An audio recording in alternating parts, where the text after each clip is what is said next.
became Google. You know, it seems sort of obvious now that we should have done it. But at the time, we were really scared. And we were actually, we were grad students like many of you students. And, we were enjoying getting our PhDs and we haven't quite finished yet as a result. And although Stanford recently gave us a reinstatement form when we gave a speech there.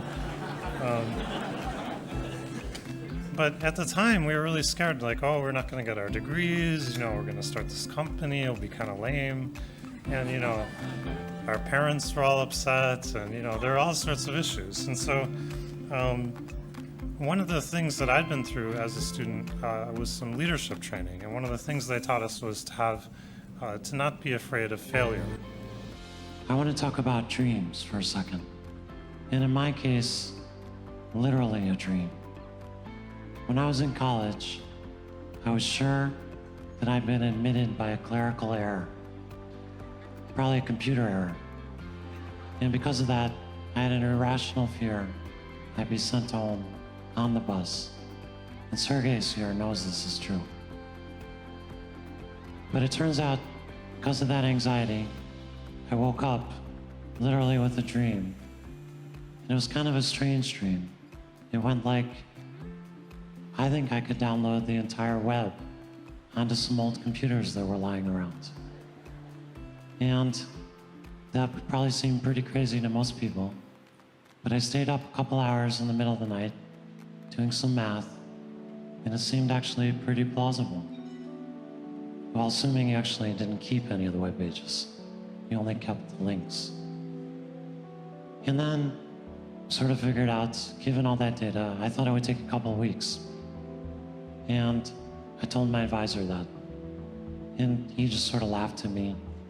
And of course, it took him a year or two. But at the end of that, we had a way to rank web pages. And no thoughts to search at all. And eventually, search entered the picture. And you know the rest. And that became Google. And instead have the goal to fail a lot quickly, and then eventually you'll succeed. And I sort of took this to heart, and they also had a slogan called Healthy Disregard for the Impossible. And they actually made you write down sort of the things you would do that were kind of impossible, but you thought you might really accomplish. And that's really stuck with me in everything that I've tried to do. And I think, it was very, very close that we wouldn't have started the company. And I think there are many of you out there in sort of similar situations.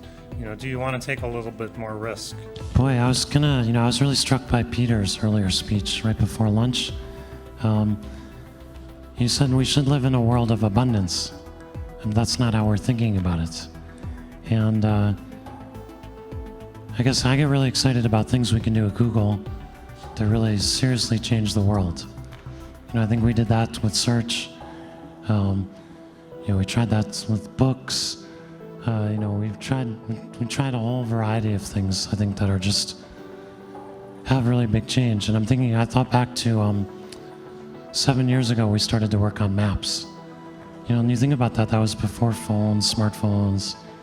Couldn't really use the maps on your phone. You had to use it on a computer. We said, well, it'd be really nice to have a virtual representation of the real world that was accurate. And 7 years later, we're kind of almost there. And we're excited that other people have started to notice, that we've worked hard on that for 7 years.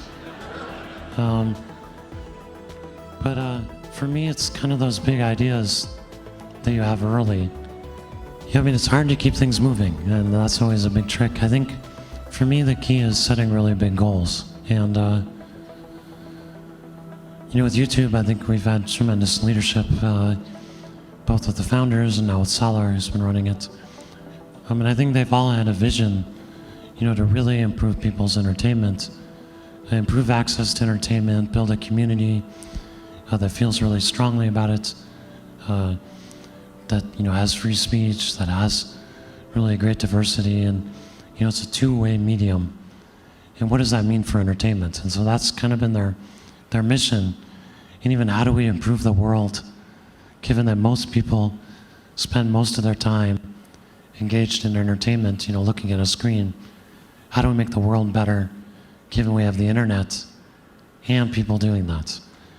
And that's something, you can work the rest of your life on and be excited about, right? You're not just purely making money, you're also thinking about how do I make things better? Got 20 or 30 hours a week of people's time. That could really materially affect the world, right? Not just make a lot of money.